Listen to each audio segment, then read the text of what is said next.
किसी रोते हुए पुरुष को कभी कमज़ोर ना आंको। किसी रोते हुए पुरुष को कभी कमज़ोर न आंको। राम के आंसू भी समय समय पर छलके थे। तो कभी भी कोई पुरुष को आप रोता हुआ देखें तो उसे कमज़ोर मत समझिए, बल्कि ये तो भावनाओं का खेल है। उससे श्री राम भी बच नहीं पाए, जो कि देवता थे, परंतु चूँकि उन्होंने मनुष्य रूप में जन्म लिया, तो भावनाओं के खेल से राम भी कहाँ बच पाए। तो हम और आप कौन कौन हैं? हम आंसू तो हमारे निकलते ही हैं समय समय पर। हम और आप कौन हैं? और इससे किसी व्यक्ति की कमज़ोरी का पता नहीं चलता। अब यहाँ कहानी क्या है कि राम की माता कौशल्या हैं, वह उन्हें हर तरह से रोक रही हैं। अब माता की तो होती है ना भावना, वो कैसे महल में रहेगी जब उसका पुत्र वन में जाने को उद्यत होगा, तो वह माता स्वयं महल के भोग कैसे कर पाएगी? महल के भोग तो उसे चुभेंगे ना। बस यही कौशल्या माता की भी हालत थी। वह तो राम से बस यही याचना कर रही थी ना कि राम तुम मुझे अपने साथ ले जाओ, जहाँ भी तुम जाते हो, ठीक है, तुम वन में जा रहे हो, जहाँ भी जा रहे हो, वो तो मुझे पहले तो वो रोकती हैं कि राम को कि तुम वन मत जाओ, अगर तुम वन जाओगे मुझे छोड़कर तो मैं अपने प्राणों का परित्याग करूँगी। परंतु जब वह देखती हैं कि राम ने निर्णय ले लिया है और वो अडिग हैं, तो उन्हें समझ में आ जाता है कि अब इसे रोकना ठीक नहीं होगा। तो वो राम को रोकती नहीं है, अपनी भावनाओं के जाल में नहीं फंसाती। अब वो उन्हें नहीं रोकती, लेकिन बस एक ही तो याचना कर रही हैं वो, एक माता के रूप में। जब पिता के लिए राम इतना कर सकते हैं, तो माता के लिए क्या वह माँ की एक याचना नहीं सुन सकते कि वो माँ को अपने साथ जहाँ भी जाएं ले जाएं, जबकि उनकी माता इनके लिए प्रार्थना कर रही हैं कि राम मुझे छोड़ के मत जाओ बेटा, तुम जहाँ भी जा रहे हो मुझे लेके जाओ, मैं तुम्हारे साथ रूखा सूखा जहाँ रखोगे मैं रहूँगी, पर मैं वहाँ तुम्हारा मुँह तो देखूँगी, तुमको देख तो पाऊँगी, मैं तुम्हें स्नेह, तुम्हारे ऊपर अपना स्नेह तो लुटा पाऊँगी, मुझे ऐसा अकेला छोड़ के मत जाओ राम। बस यही याचना कर रही हैं वो राम की माता। अब राम क्या करेंगी? देखिए, उनकी परिस्थिति भी बहुत कठिन है, बहुत कठिन है उनकी परिस्थिति। सभी उनके विरोध में हैं, जो उनके स्नेहमयी लोग हैं, चाहे वह लक्ष्मण हो, चाहे कौशल्या हो, नगरवासी हो, सुमित्रा हो, मंत्रिमंडल के लोग हैं, कोई नहीं चाहता कि राम वनवास जाए। कहती हैं कौशल्या माता कि आज ऐसा दिन हो देखना पड़ रहा है कि जिसके पिता महाराज दशरथ हैं, जिसकी माता रानी कौशल्या है, उसका ज्येष्ठ धर्मात्मा पुत्र अयोध्या के ज्येष्ठ राजकुमार की यह स्थिति हो गई है कि आज वह वन जाने को उद्यत है। कौन यह विश्वास करेगा कि जो इतना लोकप्रिय है, जिसे लोगों का इतना स्नेह प्रेम मिला है, जिसके लिए लोग कुछ भी कर सकते हैं, उस राम को उसके पिता ने घर से निकाल दिया? कौन विश्वास करेगा? कौन विश्वास करेगा कि इतना लोकप्रिय होते हुए भी राम तुम्हारी इच्छा वन जाने की इतनी ज़्यादा है?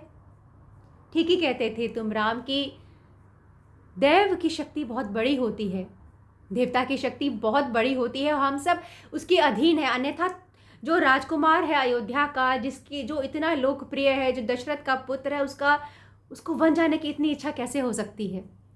तो ये बात तो पक्का है कि तुमने जो सही कहा है कि देवता के हम सब अधीन हैं, लेकिन फिर भी एक माता कोई हृदय की पीड़ा को आप देखिए कि वह कैसे संतुष्ट होकर रह सकती हैं जब वह जानती हैं कि उनका बेटा, वो कहती हैं कि दशरथ का पुत्र कहीं अन्न के दाने पर जीवन निर्वाह करे, जिसके दास दासी शुद्ध पवित्र अनुपम भोजन करते हैं, वह राम क्या फल फूल खा के जीवन निर्वाह करेगा? और माँ कौशल्या कैसे रह पाएंगी महल में? ऐश्वर्य उनको चुभेगा, वह ऐश्वर्य को देखेंगी तो उन्हें यह लगेगा कि मेरा बेटा को ये सब कुछ भी नहीं मिला हुआ है, उसकी जंगल की यातनाएं सहनी पड़ रही हैं, तो वह माँ कैसे रहेगी जंगल में?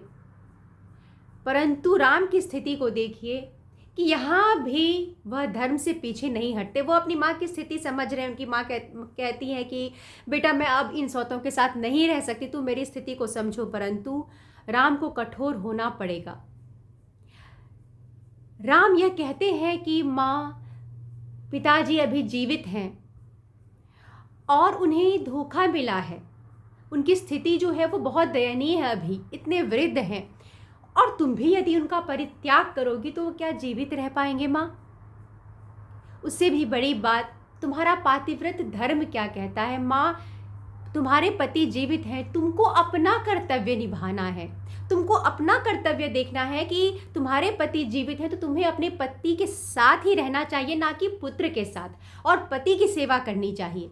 ऐसा नहीं कि राम माँ को प्रसन्न देखना नहीं चाहते, वो दुखी हैं। राम अपनी माँ की ऐसी हालत देख के कहते भी, माँ मैं तुम्हें बहुत बहुत प्रसन्न देखना चाहता हूँ, और मैं जंगल से जब आऊँगा ना, वन से 14 वर्ष के बाद, तो तुम्हारी सब आज्ञा का पालन करूँगा माँ, लेकिन मुझे अभी जाना होगा। और तब कौशल्या फूट फूट कर रोने लगती हैं।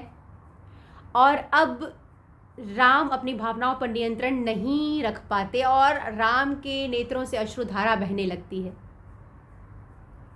यही इन भावनाओं की खूबसूरती है। परंतु फिर भी कठोर होकर भी, चाहे कम कुछ भी, धर्म की रक्षा राम ने हमेशा की। अपनी माता को भी कहा, वो बड़े आराम से अपनी माँ को लेके जा सकते थे। वो जानते थे कि उनकी माँ उनके साथ बहुत प्रसन्न रहेंगी, चाहे जैसे भी रहे, फल फूल खा के भी रहे, परंतु वो प्रसन्न रहेंगी। परंतु अभी उनकी माँ दुखी है, परंतु फिर भी वह कहते हैं कि माँ तुम्हें अपने धर्म से पीछे नहीं हटना चाहिए, चाहे फिर धर्म में कितनी भी तकलीफ आए। अब इस विशाल महल में, अयोध्या के राजमहल में उनकी माँ रहेंगी और उनका बेटा जंगल में पता नहीं क्या फल फूल खा के किस तरह जीवन निर्वाह करेगा, परंतु यह सब कौशल्या को झेलना होगा। तो धर्म के रास्ते पर चलना इतना आसान तो नहीं है, एक रामत्व के पथ पर चलना इतना आसान नहीं है, और इसीलिए राम बनना इतना आसान नहीं है।